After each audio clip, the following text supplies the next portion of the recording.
December అయిపోయింది. క్లాసులు ఎప్పుడు బిగినాయి? ఇప్పటిదాకా ఫీజు రీఎంబర్స్మెంట్ లేదు. ఆరోగ్యశ్రీ ఆసుపత్రుల్లో తీసుకోవట్లేదు. చాలా ఆసుపత్రులు వదిలేసి జనాలు చచ్చిపోతున్నారు, రోగాలతో వాళ్ళు కుళ్ళిపోతున్నారు. ఇక్కడేమో చదువులకు చదవాలా లేదా అన్నది అర్థం కాకుండా ఉంది. కాబట్టి ఈ అసంతృప్తితో పాటు ఎరువుల గొడవ నడుస్తుంది. ఇవన్నీ పబ్లిక్ లో వస్తున్న సమస్యలు. నిజంగా చెప్పాలంటే వైసీపీ దాని మీద అడ్రస్ చేస్తుంది చాలా పరిమితం. మెడికల్ పీపీపీ ఇష్యూలో చేసినంత వీటిలో చేయలేకపోతుంది. వైసీపీ ప్రతిపక్షంగా దాంతో మార్కులు వేయాలంటే 20 మార్కులకు మించి చేయలేము అక్కడ, అంతే ఉంది. కానీ వీళ్ళు ఆ 20 కూడా తట్టుకోలేకపోతున్నారు. టీడీపీ ప్రతిపక్ష పాత్రలో 100కి 70 మార్కులు వేయాలి. దానికి ఎప్పుడు ఏదో ఒక ఇష్యూ క్రియేట్ చేస్తూనే ఉంటది.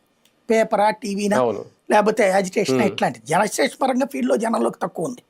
కానీ ఏదో ఒకటి వాళ్ళు పబ్లిసిటీ క్రియేట్ చేయగలరు. ఒక సైకలాజికల్ గా మనల్ని డిబేట్లోకి తీసుకెళ్ళగలరు. వైసీపీకి చేత ఒక ఆర్గనైజ్డ్ స్ట్రక్చర్ లేదు వైసీపీకి ఆ విషయం. టీడీపీలో అంతే, ప్రతిపక్షంలో అంటే అధికార పక్షంలో ఉన్నప్పుడు అదే ఫెయిల్యూర్. వాళ్ళు అడ్రస్ చేయలేరు. ముందు మెయిన్ ఏంటంటే మేము పని చేసుకుంటూ పోతున్నాం, జనం ఓట్లేస్తారు. 22 కోట్ల మందికి ఇచ్చాం కాబట్టి 4 కోట్ల ఓట్లు వస్తాయి అనుకున్నాడు. 2 కోట్లు కూడా రాలేదు.